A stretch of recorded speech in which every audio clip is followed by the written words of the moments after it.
ಕದನ ವಿರಾಮ ಉಲ್ಲಂಘನೆ. ಈ ಎರಡು ದೇಶಗಳ ನಡುವೆ ಯುದ್ಧ ಬೇರೆ ನಿಲ್ಲಿಸ್ಬಿಡ್ಬೋದು ಆಯಿತಾ. LOC ಎಲ್ಲ ಮಾಡ್ಕೊಳ್ತಾರೆ, LIC ಎಲ್ಲ ಮಾಡ್ಕೊಳ್ತಾರೆ, ಅದ್ರ ಲೈನ್ ಆಫ್ ಕಂಟ್ರೋಲು ಅವನ್ನೆಲ್ಲ ಮ್ಯಾನೇಜ್ ಮಾಡ್ಕೊಳ್ತಾರೆ, ಅಲ್ಲೆಲ್ಲ ಆರ್ಮಿಗಳನ್ನ ನಿಲ್ಲಿಸ್ಬಿಟ್ಟು. ಆದರೆ ಇದನ್ನು ಮಾತ್ರ ನಿಲ್ಸೋಕ್ಕಾಗಲ್ಲ ರೀ, ಸಾಧ್ಯನೇ ಇಲ್ಲ.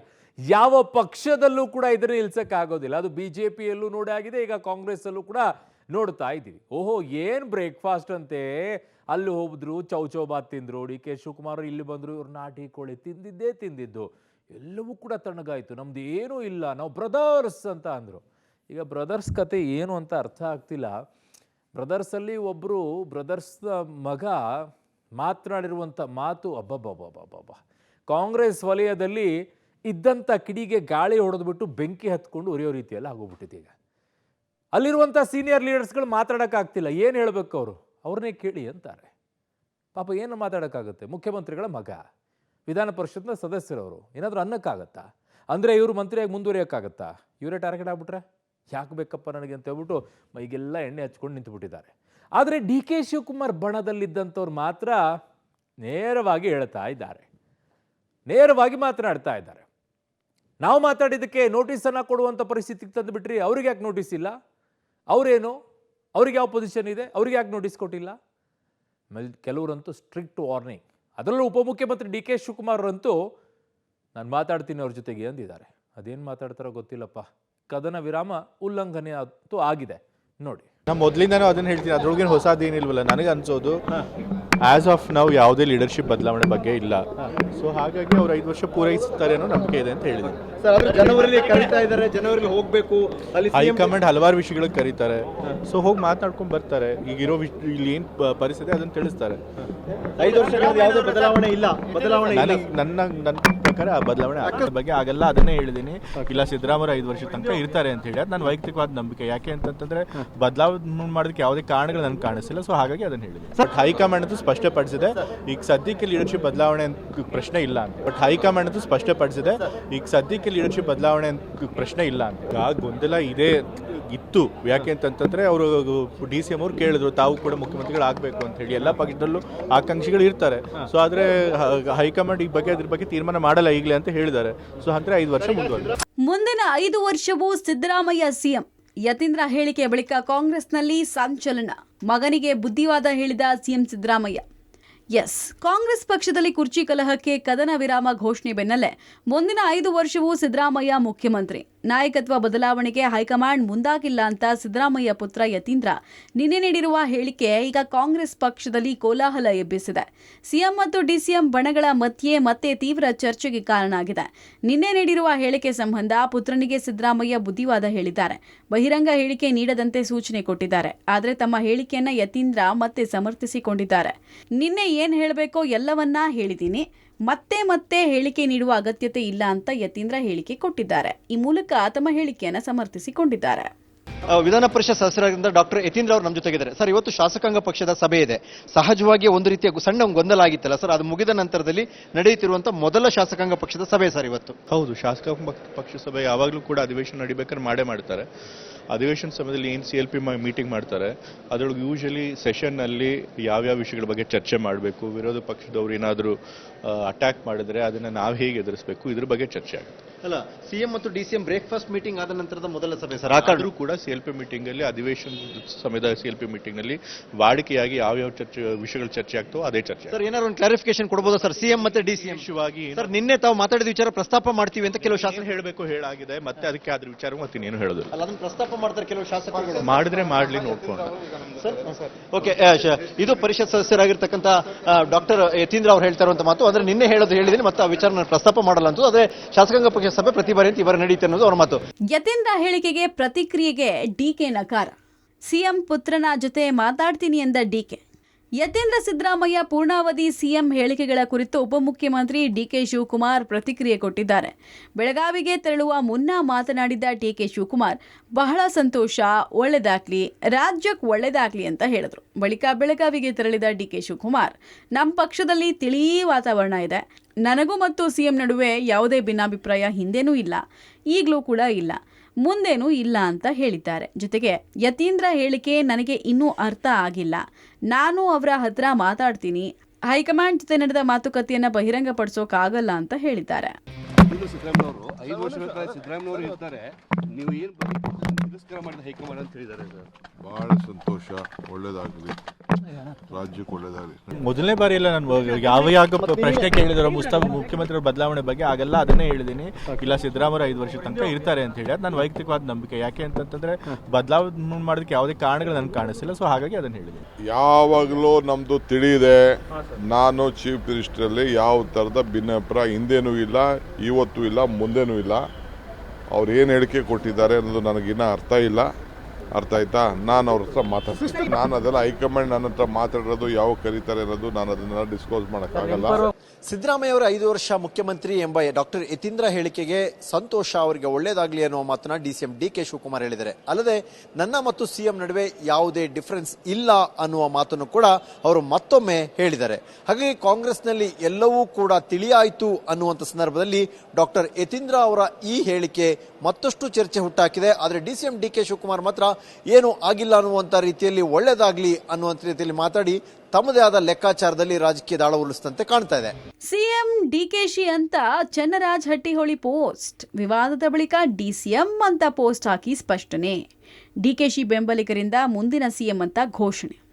ಒಂದು ಕಡೆ ಸಿಎಂ ಪುತ್ರನಿಂದ ಮುಂದಿನ 5 ವರ್ಷವೂ ಸಿಎಂ ಸಿದ್ದರಾಮಯ್ಯ ಅಂತಾನೆ ಹೇಳಿಕೆ ಬೆನ್ನಲ್ಲೇ ಡಿಕೆ ಬೆಂಬಲಿಗರಿಂದ ಮುಂದಿನ ಸಿಎಂ ಘೋಷಣೆ ಜೋರಾಗಿದೆ. ಬೆಳಗಾವಿ ಅಧಿವೇಶನಕ್ಕೆ ಡಿಕೆಶಿ ಆಗಮಿಸ್ತಾ ಇದ್ದ ಹಾಗೆ ಡಿಕೆಶಿ ಪರವಾಗಿ ಮುಂದಿನ ಸಿಎಂ ಅಂತ ಬೆಂಬಲಿಗರು ಘೋಷಣೆ ಕೂಗಿದ್ದಾರೆ.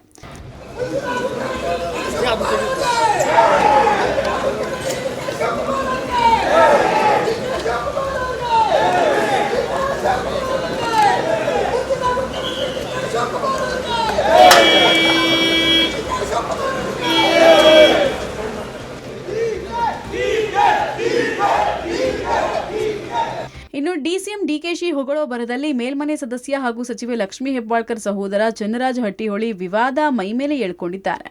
ಬೆಳಗಾವಿಗೆ ಬಂದ ಮುಖ್ಯಮಂತ್ರಿ ಡಿಕೆ ಶಿವಕುಮಾರ್ಗೆ ಸ್ವಾಗತ ಅಂತ ಚನ್ನರಾಜ್ ಹಟ್ಟಿಹೊಳಿ ಪೋಸ್ಟ್ ಮಾಡಿದ್ರು.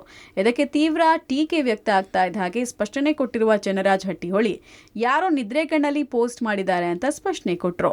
ವಿಧಾನಸಭೆ ಅಧಿವೇಶನದ 2ನೇ ದಿನ ಬೆಳಗಾವಿಗೆ ಡಿಕೆ ಶಿವಕುಮಾರ್ ಎಂಟ್ರಿ ಕೊಟ್ಟಿದ್ದಾರೆ. ಎಂಟ್ರಿ ಕೊಟ್ಟ ದಿನವೇ ಏರ್ಪೋರ್ಟ್ನಲ್ಲಿ ಡಿಕೆಶಿ ಬೆಂಬಲಿಗರು ಮುಂದಿನ ಸಿಎಂ ಡಿಕೆ ಶಿವಕುಮಾರ್ ಅಂತ ಘೋಷಣೆಗಳನ್ನು ಕೂಗಿದ್ದಾರೆ. ಅಷ್ಟೇ ಅಲ್ಲ, ವಿಧಾನ ಪರಿಷತ್ ಸದಸ್ಯರಾಗಿದ್ದಂಥ ಚನ್ನರಾಜ್ ಹಟ್ಟಿಹೊಳಿ ಅವರು ತಮ್ಮ ಸಾಮಾಜಿಕ ಜಾಲತಾಣದ ಖಾತೆಗಳಲ್ಲೆಲ್ಲೂ ಕೂಡ ಮುಖ್ಯಮಂತ್ರಿ ಡಿಕೆ ಶಿವಕುಮಾರ್ ಅಂತ ಉಲ್ಲೇಖಿಸಿದರು. ತದನಂತರ 20-25 ನಿಮಿಷಗಳ ಬಳಿಕ ಅದನ್ನು ಉಪಮುಖ್ಯಮಂತ್ರಿ ಅಂತ ಬದಲಾಯಿಸಿಕೊಂಡು ತಿದ್ದುಕೊಂಡ್ರು. ಪ್ರಮುಖವಾಗಿರ್ತಕ್ಕಂಥದ್ದು ಬೆಳಗಾವಿ ಅಧಿವೇಶನ ಸಂದರ್ಭದಲ್ಲೂ ಕೂಡ ಈ ಒಂದು ಮುಂದಿನ ಮುಖ್ಯಮಂತ್ರಿಯ ಕೂಗು ದೊಡ್ಡ ಮಟ್ಟದಲ್ಲಿ ಜೋರಾಗಿದೆ. ಹಾಗಾಗಿ ಎಲ್ಲೋ ಒಂದು ಕಡೆ ಯತೀಂದ್ರ ಸಿದ್ದರಾಮಯ್ಯ ಅವರು ಕೊಟ್ಟಂಥ ಹೇಳಿಕೆ ಬಗ್ಗೆ ಕೂಡ ಸಾಕಷ್ಟು ಚರ್ಚೆ ಆಗ್ತಾ ಇದೆ. ಇದು ಸದ್ಯಕ್ಕೆ ಮುಗಿಯುವ ಲಕ್ಷಣಗಳು ಕಾಣ್ತಾ ಇಲ್ಲ. ಡಿಸೆಂಬರ್ 21-22 ತನಕ ಇದನ್ನು ಕಾಯಲೇಬೇಕಾಗತ್ತೆ. ಆಗ ವರಿಷ್ಠರು ಯಾವ ತೀರ್ಮಾನವನ್ನು ಕೊಡ್ತಾರೆ, ಯಾವ ಸಂದೇಶ ರವಾನೆ ಮಾಡ್ತಾರೆ ಅನ್ನೋದರ ಮೂಲಕ ಇದೆಲ್ಲವೂ ಕೂಡ ನಿಲ್ಲುವಂಥ ಚಾನ್ಸಸ್ ಜಾಸ್ತಿ ಇರುತ್ತೆ. ಇನ್ನು ಯತೀಂದ್ರ ಸಿದ್ದರಾಮಯ್ಯ ಹೇಳಿಕೆ ಕುರಿತಂತೆ ಮಾತನಾಡಿದ ಚನ್ನರಾಜ್ ಹಟ್ಟಿಹೊಳಿ ಡಿಕೆಶಿ ಅವರಿಗೆ ಸಿಎಂ ಆಗುವ ಅವಕಾಶ ಸಿಗಲಿ ಅಂತ ಹೇಳಿದ್ದಾರೆ. ಈ ಬಗ್ಗೆ ಲಕ್ಷ್ಮೀ ಹೆಬ್ಬಾಳ್ಕರ್ ಕೂಡ ಪ್ರತಿಕ್ರಿಯೆ ಕೊಟ್ಟಿದ್ದು, ಹೈಕಮಾಂಡ್ ಮೇಲೆ ನಾವು ಎಲ್ಲವನ್ನ ಬಿಟ್ಟಿದ್ದೀವಿ. ಜವಾಬ್ದಾರಿ ಸ್ಥಾನದಲ್ಲಿರುವ ನಾವು ಗೊಂದಲಕ್ಕೆ ಎಡೆ ಮಾಡಿಕೊಡಬಾರದು.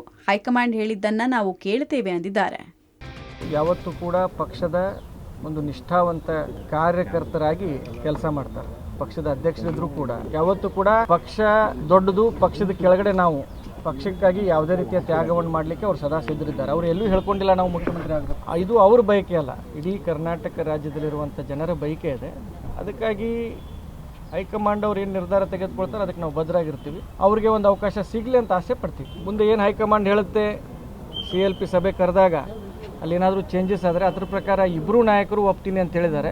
ಸೊ ನಾವೆಲ್ಲ ಆಶಾ ಮನೋಭಾವನೆಯಿಂದ ಇದ್ದೀವಿ, ಒಳ್ಳೇದಾಗುತ್ತೆ ಅಂತ ಅನಿಸುತ್ತೆ. ಹೈಕಮಾಂಡ್ ಮೇಲೆ ನಾವೆಲ್ಲರೂ ಬಿಟ್ಟಂಥ ಸಂದರ್ಭದಲ್ಲಿ, ಸ್ವಂತ ಮಾನ್ಯ ಮುಖ್ಯಮಂತ್ರಿಗಳು ಹೇಳಿದಂಥ ಸಂದರ್ಭದಲ್ಲಿ ಹೈಕಮಾಂಡ್ ಹೇಳಿದ್ನ ಕೇಳ್ತೀನಿ ಅಂತ DK ಶಿವಕುಮಾರ್ ಸಾಹೇಬ್ರು ಹೇಳಿದಂಥ ಸಂದರ್ಭದಲ್ಲಿ ಇನ್ನು ಗೊಂದಲಕ್ಕೆ ಎಡೆ ಮಾಡಿ ಕೊಡಬಾರ್ದು. ನಾವೆಲ್ಲರೂ ಜವಾಬ್ದಾರಿಯುತ ಸ್ಥಾನದಲ್ಲಿ ಇದ್ದಂಥವ್ರು ಗೊಂದಲಕ್ಕೆ ಎಡೆ ಮಾಡಿ ಕೊಡಬಾರ್ದು. ಅವ್ರು ಏನು ಹೇಳ್ತಾರೋ ಅದನ್ನು ಅವರಿಬ್ಬರು ಕೇಳ್ತಾರೆ. ಹೈಕಮಾಂಡ್ ಏನು ಹೇಳುತ್ತೋ ಪ್ರತಿಯೊಬ್ಬರು ನಾವು ಕೇಳ್ತೀವಿ. ಸೊ ಗೊಂದಲಕ್ಕೆ ಎಡೆ ಮಾಡಿ ಕೊಡಬಾರ್ದು ಅಂತ ಇಷ್ಟು ಹೇಳ್ತಾರೆ. ಸಿಎಂ ಪುತ್ರನ ಹೇಳಿಕೆಗೆ ತೀವ್ರ ಅಸಮಾಧಾನ. ಈ ಹೇಳಿಕೆ ಬೇಕಿತ್ತ ಎಂದ ಬೇಳೂರು ಗೋಪಾಲಕೃಷ್ಣ. ಎಲ್ಲ ಹೈಕಮಾಂಡ್ ತೀರ್ಮಾನಿಸುತ್ತೆ ಎಂದ ಸಚಿವರು.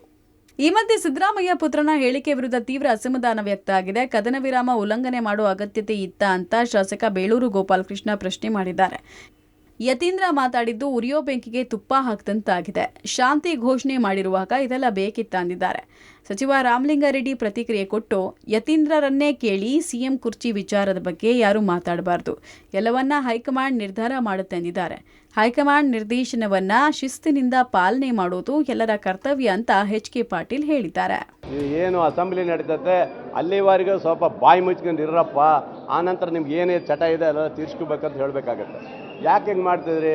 ಅವರೇ ಶಾಂತಿ ಮಂತ್ರ ಹಾಕೊಂಡು ಒಣ್ಣಾಗಿರ್ಬೇಕಾದ್ರೆ ನೀವೆಲ್ಲ ಹೇಳಿಕೆ ಕೊಡುವಂಥದ್ದು ತಪ್ಪಾಗುತ್ತೆ. ಇದು ಏನಾಗಿದೆ ಅಂದರೆ BJP ಮತ್ತೆ ತುಪ್ಪ ಹಾಕ್ದಂಗೆ ಆಯ್ತು. ಈಗ ಉರಿಯೋ ಬೆಂಕಿ ತುಪ್ಪ ಸುರಿದಂಗೆ ಆಗಿದೆ. ಅವ್ರಿಗೆ ಇದೇ ಒಂದು ಇದೆಲ್ಲ ಹೋಗ್ತಾ ಇದ್ದಾರೆ. ಮಲ್ಲಿಕಾರ್ಜುನ್ ಖರ್ಗೆ ಅವರು ನಾಯಕತ್ವದ ವಿಚಾರದಲ್ಲಿ ನೀವ್ಯಾರೂ ಮಾತನಾಡಬಾರ್ದು ಅನ್ನುವಂಥ ನಿರ್ದೇಶನ ಕೊಟ್ಟಿದ್ದಾರೆ. ಆ ನಿರ್ದೇಶನ ಯಾರು ಶಿಸ್ತಿನಿಂದ ಇರ್ತಾರೆ, ಆ ಶಿಸ್ತಿನಿಂದ ಇರ್ತಕ್ಕಂಥ ಕಾಂಗ್ರೆಸ್ ನಾಯಕರುಗಳೆಲ್ಲ ಅದನ್ನು ಪಾಲನೆ ಮಾಡಬೇಕಾಗಿದ್ದು ಅವರ ಕರ್ತವ್ಯ. ಮಾಧ್ಯಮಗಳ ಮುಂದೆ ಯಾವ ರಾಜಕೀಯವನ್ನು ಮಾತಾಡಬಾರ್ದು ಅಂತೇಳಿ ಸ್ವತಃ CM DCM ಅವರೇ ಹೇಳಿದ್ದಾರೆ. ಅದರಿಂದ ನಾನು ಅದರ ಬಗ್ಗೆ ಮಾತಾಡಕ್ಕೆ ಹೋಗಲ್ಲ. ಪವರ್ ಶೇರಿಂಗ್ ಬಗ್ಗೆ ಅಧಿವೇಶನದಲ್ಲಿ ಪ್ರಸ್ತಾಪ, ಕಾಂಗ್ರೆಸ್ ಕಾಲೆಳೆದು ವಿಪಕ್ಷಗಳ ತರಾಟೆ. ಇನ್ನು ವಿಧಾನಸಭೆಯಲ್ಲಿ ಪವರ್ ಶೇರಿಂಗ್ ವಿಚಾರ ಪ್ರಸ್ತಾಪ ಆಗಿದೆ. ಬಿಜೆಪಿ ಶಾಸಕ ಅರವಿಂದ್ ಬೆಲ್ಲದ್ ಪ್ರಸ್ತಾಪಿಸಿ ಸರ್ಕಾರದ ಕಾಲೆಳೆದಿದ್ದಾರೆ. ಮುಖ್ಯಮಂತ್ರಿ ಡಿಕೆ ಶಿವಕುಮಾರ್ ಅಂತ ಚನ್ನರಾಜ್ ಹಟ್ಟಿಹೊಳಿ ಹಾಕಿದ್ದ ಪೋಸ್ಟ್ ಪ್ರಸ್ತಾಪಿಸಿ ಸರ್ಕಾರದ ಕಾಲೆಳೆದಿದ್ದಾರೆ. ಮತ್ತೊಬ್ಬ ಶಾಸಕ ಸುನಿಲ್ ಕುಮಾರ್ ಕೂಡ ಯಾರ್ ಸಿಎಂ ಅಂತ ಬೆಟ್ಟಿಂಗ್ ನಡೀತಾ ಇದೆ, ಮೊದಲು ಈ ಗೊಂದಲ ಬಗೆಹರಿಸಿ ಅಂತ ಸರ್ಕಾರದ ಕಾಲೆಳೆದಿದ್ದಾರೆ. ಬೆಟ್ಟಿಂಗ್ಗಳ ಬಗ್ಗೆ ಬಹಳ ಸುದೀರ್ಘವಾಗಿ ಮುಖ್ಯಮಂತ್ರಿ ಗೃಹ ಸಚಿವರು ಉತ್ತರ ಕೊಟ್ಟಿದ್ದಾರೆ. ಅವರ ಕ್ರಮ ನಾನು ಶ್ಲಾಘಿಸ್ತೇನೆ. ಆದರೆ ಇತ್ತೀಚೆಗೆ ಮುಂದಿನ ತಿಂಗಳು ಯಾರು ಮುಖ್ಯಮಂತ್ರಿ ಆಗ್ತಾರೆ ಎನ್ನುವಂತ ಬೆಟ್ಟಿಂಗು ಕೂಡ ಜೋರ ನಡೀತಾ ಇದೆ. ಇದ್ರ ಬಗ್ಗೆ ಏನಾದ್ರು ಸರ್ಕಾರ ತಗೊಂಡಿದ್ಯಾ ಅಂತ ಏನು? ಈಗ ಅವ್ರು ಹೇಳಿರೋದು ಸರಿ ಇದೆ, ಅವ್ರು ಹೇಳಿರೋ ಬಗ್ಗೆ ಭಿನ್ನಾಭಿಪ್ರಾಯ ಇಲ್ಲ. ಯಾರು ಮುಖ್ಯಮಂತ್ರಿ ಆಗಬೇಕು ಅನ್ನುವಂಥದ್ದು ಶಾಸಕರ ಒಂದು ಬೆಟ್ಟಿಂಗು, ಇವೆಲ್ಲವೂ ಕೂಡ ನಡೀತಾ ಇದೆ. ತಗೊಳ್ಬೇಕಲ್ಲ, ಇದಕ್ಕೊಂದು ಏನಾದ್ರು ಪರಿಹಾರ ಬೇಕಲ್ಲ? ಪರಿಹಾರ ಸಿಗ್ತದೆ. ಈಗ ಪವರ್ ಶೇರಿಂಗ್ ವಿಚಾರಕ್ಕೆ ಸಂಬಂಧಿಸಿದಂತೆ ಸದನದಲ್ಲಿ ಇಂದು ಬಿಜೆಪಿ ಸದಸ್ಯರು ಸರ್ಕಾರದ ಕಾಲೆಳೆದರು. ಇದಕ್ಕೆ ಪ್ರಮುಖ ಕಾರಣ ಏನು, ಸಚಿವೆ ಲಕ್ಷ್ಮೀ ಹೆಬ್ಬಾಳ್ಕರ್ ಅವರ ಸಹೋದರ ಹಾಗೂ ಪರಿಷತ್ ಸದಸ್ಯ ಚನ್ನರಾಜ್ ಹಟ್ಟಿಹೊಳಿ ಅವರು ಮಾಡಿರುವ ಒಂದು ಪೋಸ್ಟ್ ಏನು, ಬೆಳಗಾವಿಗೆ ಆಗಮಿಸಿದ ಡಿಕೆ ಶಿವಕುಮಾರ್ ಅವರ ಸ್ವಾಗತದ ಬಳಿಕ ಮುಖ್ಯಮಂತ್ರಿ ಡಿಕೆ ಶಿವಕುಮಾರ್ ಅವರಿಗೆ ಸ್ವಾಗತ ಎಂದು ಪೋಸ್ಟ್ ಮಾಡಿದ್ರು. ಈ ಪೋಸ್ಟ್ ಈಗ ಸಾಕಷ್ಟು ಚರ್ಚೆಗೆ ಗ್ರಾಸವಾಗಿದೆ. ಸದನದ ಒಳಗೂ ಹಾಗೂ ಹೊರಗೂ ಕೂಡ ಸ್ಪಷ್ಟೀಕರಣದ ಬಳಿಕವೂ ಕೂಡ ಚರ್ಚೆಗೆ ಕಾರಣವಾಗಿದೆ. ಹೈಕಮಾಂಡ್ ಹೇಳೋವರೆಗೆ ಸಿದ್ದರಾಮಯ್ಯ ಸಿಎಂ, ಸಿದ್ದರಾಮಯ್ಯ ಕುರ್ಚಿ ಖಾಲಿ ಇಲ್ಲವೆಂದ ಜಮೀರ್. ಈ ಎಲ್ಲ ಬೆಳವಣಿಗೆ ಮಧ್ಯೆ ಕಾಂಗ್ರೆಸ್ ಪಕ್ಷದಲ್ಲಿ ಯಾವುದೇ ಗೊಂದಲ ಇಲ್ಲ ಅಂತ ಸಚಿವ ಬೈರತಿ ಸುರೇಶ್ ಹೇಳಿದ್ದಾರೆ. ಹೈಕಮಾಂಡ್ ಹೇಳೋ ತನಕ ಸಿದ್ದರಾಮಯ್ಯವರೇ ಮುಖ್ಯಮಂತ್ರಿ ಅಂತ ಬೈರತಿ ಹೇಳಿದ್ದಾರೆ. ಇನ್ನೊಂದು ಕಡೆ ಕಾಂಗ್ರೆಸ್ನಲ್ಲಿ ಮುಖ್ಯಮಂತ್ರಿ ಹುದ್ದೆ ಖಾಲಿ ಇಲ್ಲ ಅಂತ ಮತ್ತೊಬ್ಬ ಸಚಿವ ಜಮೀರ್ ಅಹಮದ್ ಹೇಳಿದ್ದಾರೆ. ಸಚಿವ ಬೈರತಿ ಸುರೇಶ್ ಅವರು ನಮ್ಮ ಜೊತೆಗಿದ್ದಾರೆ, ಅವರನ್ನೇ ಮಾತಾಡ್ಸೋಣ. ಸರ್, ಏನು ಸರ್ ನಾಯಕತ್ವ ಗೊಂದಲ? ಏನು ನಾಯಕತ್ವ ಗೊಂದಲ ಎಲ್ಲಿದೆ? ನಾಯಕತ್ವ ಗೊಂದಲ ಎಲ್ಲ ನಾವೆಲ್ಲ ಬ್ರೇಕ್ಫಾಸ್ಟ್ ಮೀಟಿಂಗ್ ಎಲ್ಲ ಮಾಡಿ ಕ್ಲಿಯರ್ ಆಯ್ತಲ್ಲಪ್ಪ. ನೋ ಗೊಂದಲ ಇರೋದು ಬರೀ BJPಯಲ್ಲಿ JDS ಅಲ್ಲ ಅಷ್ಟೇ. ಕರ್ನಾಟಕ ಸರ್ಕಾರ, ಸಿದ್ದರಾಮಯ್ಯನವರ ನೇತೃತ್ವದ ಸರ್ಕಾರ ಅತಿ ಉತ್ತಮವಾಗಿ ಜನಪರವಾದ ಕೆಲಸಗಳನ್ನ ಮಾಡ್ತಾ ಇದೆ. ಅವರಿಗೆ ಸಪೋರ್ಟಿವ್ ಆಗಿ ನಮ್ಮ ಮುಖ್ಯಮಂತ್ರಿಗಳಾದ DK ಶಿವಕುಮಾರ್ ಅವರು ಕೆಲಸ ಮಾಡ್ತಾ ಇದ್ದಾರೆ. ನಮ್ಮಲ್ಲಿ ಪೊಲಿಟಿಕ್ಸು ಇಲ್ಲ, ಯಾವ ಥರದ್ದು ಗೊಂದಲನೂ ಇಲ್ಲ. ರಾಜ್ಯದ ಒಂದು ಉನ್ನತೀಕರಣಕ್ಕೆ, ರಾಜ್ಯದ ಅಭಿವೃದ್ಧಿಗೆ ಏನೇನು ಕೆಲಸಗಳು ಬೇಕೋ ಅದು ಮಾಡ್ತಾ ಇದ್ದೀವಿ ಅಷ್ಟೇ. ಎಲ್ಲ ತಿಳಿಗೊಂಡ ನಂತರ ಯತೀಂದ್ರ ಅವರಿಗೆ ಹೇಳಿಕೆ ಬೇಕಾಗಿತ್ತು. ವೈಯಕ್ತಿಕ ಅಭಿಪ್ರಾಯ ರೀ, ಯಾರು ಹೇಳಿಕೆ ಏನು ಕೊಡಬೇಕು ಅಂತ ನಾನು ಹೇಳೋಕ್ಕಾಗ್ತದಾ? ಯತೀಂದ್ರ ಈಸ್ ಆಲ್ಸೋ ಲೆಜಿಸ್ಲೇಟರ್, ಅವ್ರ ಅಭಿಪ್ರಾಯ ಅವ್ರು ಹೇಳಿದ್ದಾರೆ. DK ಆಪ್ತ ಶಾಸಕರಿಗೆ ನೋಟಿಸ್ ಕೊಡಲಾಗಿದೆ, ಯತೀಂದ್ರ ಅವರಿಗೂ ನೋಟಿಸ್ ಕೊಡಬೇಕನ್ನೋ ಇಲ್ಲಪ್ಪ, ಅದೆಲ್ಲ ಹೈಕಮಾಂಡ್ ತೀರ್ಮಾನ ಮಾಡ್ತಾರೆ. ಯಾವಾಗ ತನಕ ಹೈಕಮಾಂಡ್ ಬಯಸ್ತದೆ ಅಲ್ಲಿ ತನಕ ಸಿದ್ದರಾಮಯ್ಯ ಸಾಹೇಬರು ಈ ರಾಜ್ಯದ ಮುಖ್ಯಮಂತ್ರಿ ಆಗಿರ್ತಾರೆ. ಇನ್ಯಾರನ್ನ ಯಾವಾಗ ಮಾಡಬೇಕು ಅಂತೇಳಿ ಹೈಕಮಾಂಡ್ ತೀರ್ಮಾನ ಮಾಡ್ತಾರೆ. ಒಂದು ಪದ ಹೇಳಿದ್ರಿ, ಕಿಂಗ್ ಇಸ್ ಅಲೈವ್ ಅಂತ. ಹೌದು, king is alive, correct. King ಇಲ್ಲ ಅಂದರೆ ತಾನೇ ಬೇರೆ ಯಾರೋ ಈ ವರ್ಗಗಳನ್ನ ಪ್ರತಿನಿಧಿಸಬೇಕು ಅಂತ ಹರಿಪ್ರಸಾದ್ ಸಾಹೇಬ್ರು ಹೇಳೋದು. ಅದು ಅವರು ವೈಯಕ್ತಿಕ ಅಭಿಪ್ರಾಯ. ನನ್ನ ಅಭಿಪ್ರಾಯ, ನಮ್ಮ ಲೀಡ್ರ್ ಇದ್ದಾರೆ, ಅವರು ಡಿಸೈಡ್ ಮಾಡ್ತಾರೆ ಮತ್ತು ಹೈಕಮಾಂಡು ತೀರ್ಮಾನ ಮಾಡ್ತದೆ. ಕಾಂಗ್ರೆಸ್ ಪಕ್ಷದಲ್ಲಿ ಇಂಥ ವರ್ಗಗಳನ್ನ ಮುನ್ನಡೆಸಲಿಕ್ಕೆ ಯಾರು ಸಮರ್ಥರು ಅಂತೇಳಿ ಹೈಕಮಾಂಡ್ ನಿರ್ಧಾರ ಕೂಡ 5 ವರ್ಷ ಸಿದ್ದರಾಮಯ್ಯನವರೇ ಮುಂದುವರಿಬೇಕಂತ ಹೈಕಮಾಂಡ್ ಏನು ನಿರ್ಧಾರ ಮಾಡ್ತದೆ ಅದನ್ನು ಅದ್ರ ಪರವಾಗಿರ್ತೀವಿ ಅಷ್ಟೇ. ನನ್ನ ಜೊತೆ ಈಗ ಇದಿಷ್ಟು ಬೈರತಿ ಸುರೇಶ್ ಅವರ ಮಾತುಗಳು. ಮಾನ್ಯ ಮುಖ್ಯಮಂತ್ರಿಗಳು, ಉಪಮುಖ್ಯಮಂತ್ರಿಗಳು ಹೇಳಿದ್ದಾರೆ. ಏನು ಹೇಳಿದ್ದಾರೆ? ನಮ್ಮ ಹೈಕಮಾಂಡ್ ಹೇಳ್ತಾರೆ ಅದಕ್ಕೆ ಬದ್ಧ ಅಂತ. ಈಗ ಯಾವಾಗ ಇದೆಲ್ಲ ಚರ್ಚೆ ಆಗಬೇಕಾಗಿರೋದು? ಮುಖ್ಯಮಂತ್ರಿ ಕುರ್ಚಿ ಖಾಲಿ ಇದ್ರೆ ಆ ಮುಖ್ಯಮಂತ್ರಿ ಕುರ್ಚಿದಲ್ಲಿ ಸಿದ್ದರಾಮಯ್ಯ ಅವ್ರು ಕೂತವ್ರು, ಏನಕ್ಕೆ ಇದೆಲ್ಲ ಚರ್ಚೆ ಬೇಕು? ಈಗ ನಮ್ಮ ಪಕ್ಷ ಯಾರು? ಹೈಕಮಾಂಡ್ ತಾನೆ, ನಮ್ಮ ಪಕ್ಷ ಹೈಕಮಾಂಡ್. ನಾನು ಭಾಳ ಸತಿ ಹೇಳಿದ್ದೀನಿ, ನಾನು ನಮ್ಮ ಪಕ್ಷ ಹೈಕಮಾಂಡ್ ಏನು ನಿರ್ಧಾರ ತಗೊಂತಾರೆ ಅದಕ್ಕೆಲ್ಲ ನಾವು ಬದ್ಧ. ಅಂದರೆ ಸಿದ್ದರಾಮಯ್ಯ ಅವರು ಮುಖ್ಯಮಂತ್ರಿ ಕುರ್ಚಿಯಲ್ಲಿ ಕೂತಿದ್ದಾರೆ, ಇದು 28ವರೆಗೂ ಅವ್ರು ಕುರ್ಚಿಯಲ್ಲಿ ಕೂರ್ತಾರಂತ ನನ್ನ ಅಭಿಪ್ರಾಯ. ಅದೇನು ನಿರ್ಧಾರ ತಗೊಳ್ಬೇಕಾದ್ರೆ ಅದು ನಮ್ಮ ಪಕ್ಷ ಹೈಕಮಾಂಡ್ ತಗೊಂತಾರೆ. ಬೆಳಗಾವಿಯಲ್ಲಿ ಇಷ್ಟೆಲ್ಲ ಬೆಳವಣಿಗೆ ನಡುವೆ ತುಮಕೂರಿನಲ್ಲಿ ಸಚಿವ ಪರಮೇಶ್ವರ್ ಪರವಾಗಿ ಪ್ರತಿಭಟನೆ ಆಗಿದೆ. ಮುಂದಿನ ಮುಖ್ಯಮಂತ್ರಿ ಅಂತ ಪರಮೇಶ್ವರ್ ಬೆಂಬಲಿಗರು ಫ್ಲೆಕ್ಸ್ಗಳನ್ನು ಹಿಡಿದು ಘೋಷಣೆ ಕೂಗಿದ್ದಾರೆ. Bureau report, public TV.